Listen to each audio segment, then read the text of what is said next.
All right. As far as the injuries go, the guys that didn't practice today were Fulton, Taylor, and Watson. So everybody else practiced. The same guys I mentioned yesterday that are on PUP, they didn't practice today. Other than that, it was great to get the guys back out here. Great for our fans to show up, and the numbers that they did always makes things pick up even a little faster than normal. So it's good to have that energy out here. Other than that, I don't have much from yesterday. It was the first day. It was good to see everybody moving around. Time's yours.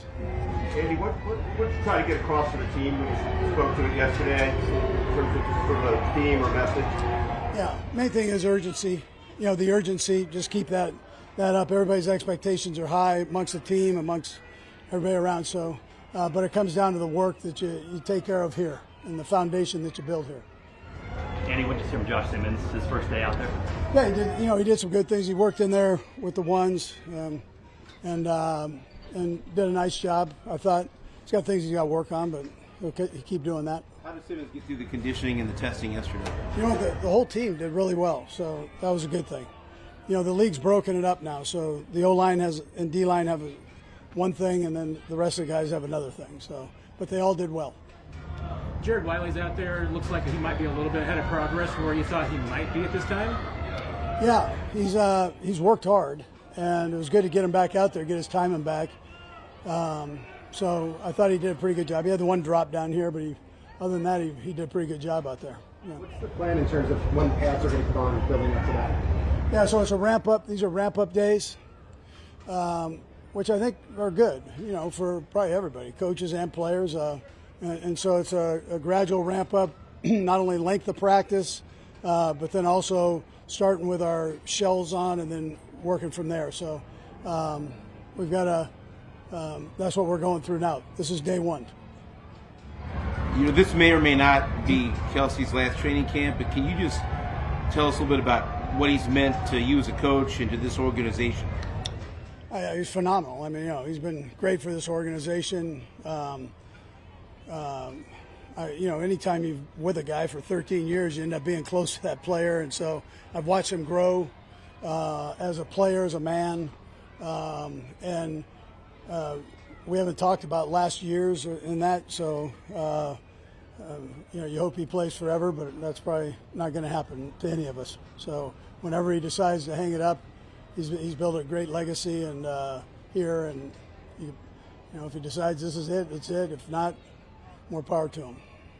Okay, guys. Thanks, guys. All right, good.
Today, but also just cautious, getting used to what you guys are doing. I think he's done a great job. You see the talent, obviously, you see the physical ability, but I think more than that, the way he's worked. I've just got to see him working through the rest of his rehab process and then working on the field. He's done a great job with that, and then learning. I mean, he's getting tested every single day with Spags and being able to pick up blitzes and do all different type of stuff, as well as go against some great pass rushers. So I'm excited for the future that he has. Rookie or veteran, just as long as he's new here, what kind of communication do you have to have? Yeah, a lot. That's why we sit in the film room and we talk through these things. I mean, I'm talking to that whole line, and we have to all be on the same page. And I think it's going to help him a lot that Creed's there and Trey and some of these veteran guys that know kind of how I talk and what I mean when I say stuff, as well as just us meeting together and having that communication. And like I say every training camp, I mean, the best test you're going to get is against Spags. So going up against him, seeing those blitzes, communicating, that's going to help us a lot as we get to the season. How excited were you to see Trey and George sign long-term deals with the Chiefs? I'm extremely excited. More than the player, the people that they are. I mean, y'all know Trey, y'all know George. Come to work every single day, attack the day, great teammates, great people in the community, and that's what you want on your team. And so we've built a great culture here, and to have guys like that get rewarded for how they play, but also the people that they are, it's a great feeling, and it keeps guys wanting to come out there and being the best every single day. You guys have said you want to throw the ball downfield. How good does it feel to hit Worthy on the very first play downfield? Yeah, for sure. I mean, that's what we got to do. We got to keep doing it, though, and we got great corners, so there's going to be a lot of challenges for us. But even on some of those that we throw incomplete, that we're throwing it down the field, we can talk through those routes and talk through that stuff. And so that's the mindset, is getting back to throwing the ball down the field. And then if we can do that, it'll open up the rest of the offense. Is there anything, now that you have received for the full training camp, anything that you want to get out of your two connections, given just how much time he missed last year? Yeah, I mean, you saw it at the beginning of last year with him being in the full training camp and another year of us and our communication. And it was going off to a very hot start, but he attacked the rehab process now and has came back ready to go. And so had a good first day today. We'll continue to work, continue to get better and better, and he'll evolve his game to be even better than he was at the beginning of last year. Just coming back to St. Joe and just getting these guys acclimated, what's the message for you guys, and for all the guys, new guys, and even some of the returners, that just to make sure you're back on the right track? Yeah, I think it's just every year resets, and we talk about that after we win, we talk about that after we lose. And so it's starting from day one. How can you attack this day to be better than you were the day before? And that's not only on the practice field, that's in the meeting rooms, and that's how you recover and get yourself ready to go. And so we know we have one of the hardest training camps out there, but it's for a reason. And so how can you attack it every day, not have those down days, but have a lot of just building and building, and that'll prepare us for the next day, and it'll prepare us for the end of the season. I know last year went. How do you feel this year? What is this year going to mean to Hollywood Brown, and maybe what he can mean for your offense? Yeah, I mean, you could see at the beginning in training camp last year and in that even the first play of the preseason, he's going to be someone that's going to make plays for us. And so we'll just continue to evolve. And even though he wasn't playing, he was in those meeting rooms last year, so he has an understanding for kind of how we do things. And then at the end of last year, kind of getting thrown in, he made some plays and did some stuff in a very hard situation. And so I'm excited for him. I'm excited for that whole room, man. It's a lot of talented guys, but they all, you can tell, truly care about each other and want each other to succeed. And so they want to go out there and prove themselves as much as I want to go out there and prove myself and the rest of this team. And so I'm excited for that whole group getting to showcase who they can really be. And knowing that he might be out at the beginning of the season, you don't know how long or if he's going to be out. What are you trying to get accomplished to make sure that when if he does get suspended, comes back, he's ready to go? Yeah, I think we just come out here and practice hard every day. You can't worry about stuff that's going to happen down the line. You worry about how can you get better this day, how can you get better the next day, and that's how we go about our mindset regardless. And so all that stuff it will handle itself, and I'm sure the coaches can speak more to it. But at the end of the day, we're going to go out there and attack the practice and attack the day so that we're prepared to play that next day. Patrick, what ways did the Super Bowl kind of maintain in your off-season motivation? Was it front and center the way it ended? Yeah, I mean, obviously we didn't play the way we wanted to play, and on a national stage, a worldwide stage, and you want to go out there and be better, and so that kind of helps you out on some of those extra workouts that you don't want to do, or some of the different stuff that in order to get better for that next season. It kind of keeps that in your mind. But now we're here. I mean, we're here. You can start over. How can I get better for my teammates? How can I get better for the guy beside me? And going out there and attacking so that we can find a way to win that last game and not lose it. This is a little related to the question Harold asked, but did you speak directly to the team with any message of your own, or just something you're going to pass along day to day? I think enough was really spoken after that game. But I think when you got back to OTAs and back to minicamp and stuff like that, I think the guys had that mindset. You could tell the pep in their step, and just from the little talks that guys had throughout the team. And so I don't think nothing really needs to be said when you get beat like that. Everybody knows that we got to be better, and so we're going to try to attack that and be even better this year. Patrick, we asked Andy earlier what his overall message was from yesterday, and he said, it's to keep the urgency up. When you hear that, what do you interpret it as? Yeah, I think you always have to get better. I think that's something that people lose track of when you have success. And obviously, we didn't win that last game, but we had a lot of success last year. And I think sometimes people want to be stagnant and they want to go out there and just do it over again. But you see with the rest of the AFC West, the rest of the AFC, and the NFL is everybody's getting better. So we have to get better. And so that's about keeping urgency in practice, competing, going at it. You want to be competitive, but you want to get better together.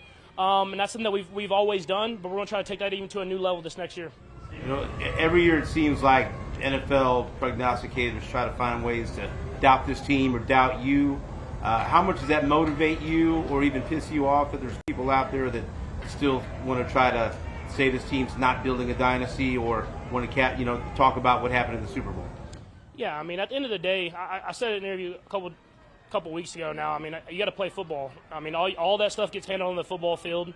And so we didn't end the way we wanted to end it, but we're going to prepare ourselves so that when we get out there, we're going to play our best football this next game, and then we'll try to do that again the next game after that. And then, like I said, you try to end the year with a win, and that's our goal. Last one right there. How can you define getting better from what we saw last year? Yeah, I think that for me, I got to be better at throwing the ball down the field. I mean, obviously that we weren't good enough there. We've had success in prior years, but these last few years we haven't done that. And in order for our offense to be great, you have to be able to complete those passes. It opens up everything else. And so if teams are going to challenge us at the line of scrimmage, if teams are going to challenge us to throw the ball deep, we have to show that we can do that. And if we can do that, it first starts with me and giving guys chances. But if we can do that, I think it's going to really open up the offense and make us a better team in general.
How are you doing?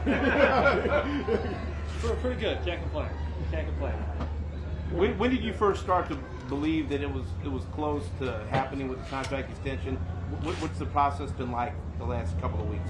It was awesome. I mean, these guys were, sorry about this. I'm gonna take these off real quick so I can be.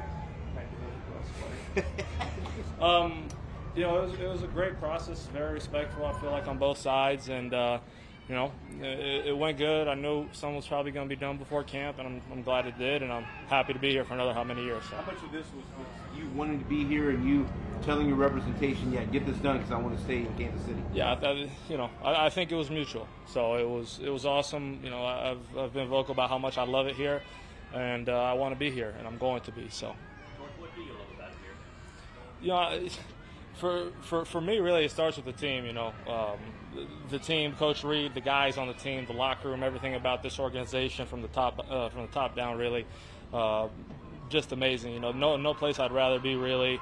And then the city. My fiance and I have grown to love this place, calling it home now, and it's awesome. Your fiance and you brought your dog to That was a non-negotiable. That was part of the. Yeah, it was awesome. It's just us three right now, a little family. But it was awesome. We knew we had to put them in the little polo, which is cool. So yeah, I'm happy they were there with me on that big moment. Chris, Big Money George, man. No, Don't call me George, call him G Money. no, please don't call me that. Has Chris called you G Money now? He's called me just about everything. So. George, the way you went last season, is there anything that you really felt at the end of last year that you felt like was kind of clicking for you and building block into this year? I mean, we wanted to, as a team, speaking for everybody, we wanted to finish better. That goes obviously to the Super Bowl. We just wanted to finish our season better. So I think a lot of this offseason is going to be about finishing out games, and just we're really close to what we wanted to get. We obviously didn't, and that's going to be a motivator for this upcoming season. So. Last one in the back. George, so Jelani mentioned that he thinks of you as a mentor type role. Can you speak on that mentorship that you have with Jelani now? I was extremely fortunate. Most of you probably remember me.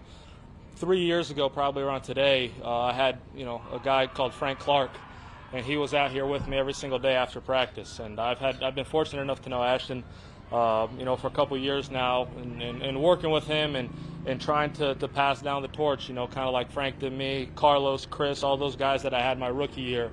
And that's really what it's about, figuring it out as you go. It makes it a lot easier when you've got a guy that wants the best for you and is genuine about your success and all that stuff. And I was so fortunate to be a rookie and have some great vets, and I just hope I could do my part in developing these young guys. Go ahead, Matt. George, there's a lot of guys like Max Crosby, Hendrickson, Daniel Hunter, who all have big years in year 4. Is there something that you feel like you've kind of learned in the last 3 years that makes you feel like that, hey, there's a reason why these guys sometimes have these big breakout years in year 4? I've been able actually to talk a little bit to a lot of those guys. It just every year you try to keep getting better and better and better. Usually after about 3 years, you kind of figured it all out. And then it becomes really mental more than anything. It becomes a chess game for the defensive lineman. You try to piece everything together because you've seen just about everything. You've played almost every team in the league. So it becomes really mental, and really, for me, it's about taking advantage of my opportunities and making my layups, really. So. Is there any piece of advice from those guys that really resonated with you? Just to put it in simple terms, finding a way to find a way, to set a goal and do everything you can to reach that. So, Thanks, everybody. appreciate you guys.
Trey, congratulations. Appreciate it.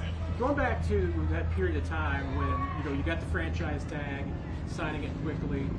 Were you expecting to end up with the franchise tag? Was that something was there any surprise to that? And what kind of went into the decision to sign the tag as quickly as you did? Yeah, I was just going through the process, and obviously that's what ended up happening. And getting a tag is a tremendous sense of honor in a way that the organization has that much faith and confidence in your ability as a player. So for me, I looked at it really as a blessing at the time, and ultimately we got the deal done, and that's a great blessing again, and something I had to go earn. Leading up to the July 15th deadline, were you always confident you were going to sign a long-term deal as it got close to the deadline? Were there any doubts? What was that process like as July 15th approached? Yeah, man, I got a veteran offensive lineman that trained me when I was a young kid named Artis Hicks, and I have a lot of long conversations and talks with him, and he just told me, man, at the end of the day, you can control the controllables. I can control my effort, my hard work, and that's all I can control at the end of the day. So obviously, I'm a faith-driven person. I just trusted in God, and I just kept going to work. In your position of sat out a mandatory minicamp, why was it important for you just to be there for that process? I want to be with my team. I love being here with the Kansas City Chiefs. I have a tremendous sense of honor and pride playing here. I really love my job. You know what I mean? Like, I miss Kansas City, and anytime I can come back and play a game I love, I'm not going to hesitate to do it. You talk about your family, obviously, what you guys have been through, and what you've been through too. When you got the contract signed, you could tell you were pretty happy about it. What did it all mean for you to go back to them and say, "Hey, I made it"? Yeah, man.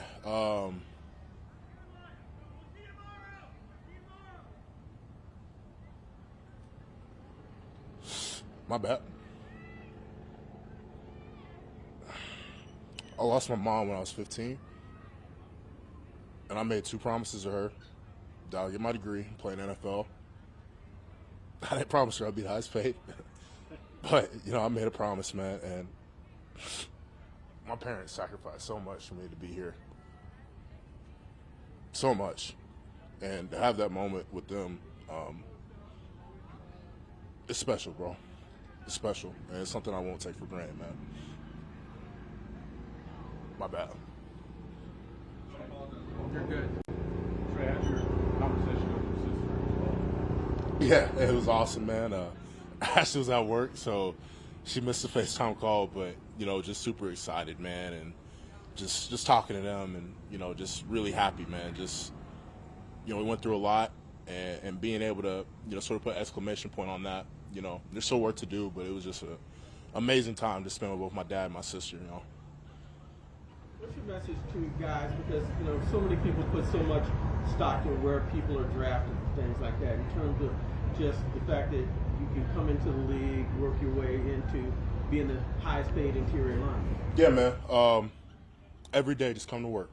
Every day, 100 miles per hour, just whatever you do, man. I'd rather say whoa than go. And that's just sort of the mentality you have to bring, as a undrafted, even a low drafted guy. Not necessarily that the cards are stacked against you. When you step in the NFL, man, you step in that field, it's open competition. You know what I mean? You got to go earn that spot every single day. I step on the field, I got to go earn my job every single day. And, if you have that worker's mentality, you give 100%, you try to, apply what your coaches are telling you in your game every single day and just become a better player, it'll pay off. But at the end of the day, you have to put the work in. There are a lot of days that are going to be bad. Most of the days are going to be bad, but those good days, man, they're good and they're sweet, man. But you just got to put the work in. When you were drafted, you slipped in the draft because of medical issues, and then, no one really knew if you'd be able to compete for a starting job right away, and you came out and won the starting job. Josh Simmons, somewhat similar. People had questions about whether he'd be ready, and now he's here with a chance to win the job as a rookie. What advice do you give him about competing for a starting spot as a rookie in his first camp? Yeah, man, just go to work, man.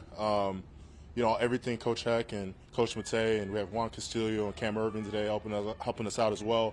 Just apply everything you can to your game. It's a marathon, not a sprint. Everything's not gonna come at once. It's gonna take time to develop those habits. St. Joe's is one of the hardest training camps in the NFL. It's gonna be miserable every single day, and just get used to it, man. But at the end of the day, you just got to keep fighting. You got to keep punching. You got to keep swinging day after day after day and just keep stacking and keep building. And when the season comes around, you're ready. You know what I mean? So at the end of the day, I would give him the same advice I would give myself as a rookie. Just show the work every day and just give me your best. did start. How do you gauge his readiness? Maybe because I know it's going to be a long camp to potentially do that. You know, I just got to do my role as a player. I let my coaches, you know, we have a great front office staff. They'll make those determinations at the end of the day. But you know, I'm gonna help Josh along the way. I'm gonna help every young guy along the way, and you know, that's part of a leadership position. You know, I pride myself. Creed prides themselves. Juwan, all the other guys in the room, and offensive line room, pride ourselves and bringing the young guys along to play up to the standard of Andy Heck and Corey Matei and all the coaches. What has jumped out to you about Kingsley this time around? Yeah, I would say the same thing, man. Even last year, his tenacity. You know, Kingsley is a very talented player, strong player, violent. You know what I mean? I love Kings, and I think he does a great job. You know, he definitely is living up to the standard of what it means to play offensive line here with the Kansas City Chiefs, and really excited for his development as a player. Trey, this is your first training camp since your rookie season that you're going to be here without Joe Thuney. What does his absence mean to you guys? And you mentioned stepping up as a leader, but is that something that you and Creed talked about, or how do you replace a guy like that? Man, one, I miss him. That's the first thing. Damn, I miss Joe. But second part is, you know, obviously it's the presence that's missed. You know, not just the leadership on the field, but the things you guys don't see. You know, the times in the locker room, keeping morale high.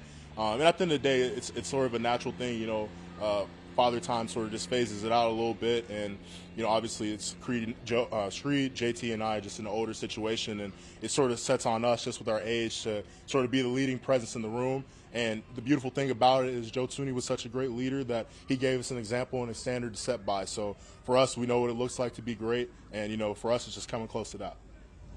So when the line goes out to dinner now, who picks up the tab? You, Reid, or do you put it on the rookie? No, man, we don't do any rookie hazing or anything like that, man.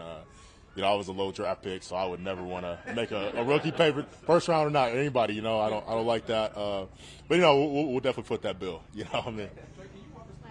The actual moment of when you got the call or the actual news that you were getting the deal that you wanted? Yeah, it was a little hectic day. It's actually in my barbershop. Shout out to Juan Bonds, Purple Label. I was getting my hair cut, and I got the call. So let's just say I was in and out really fast. You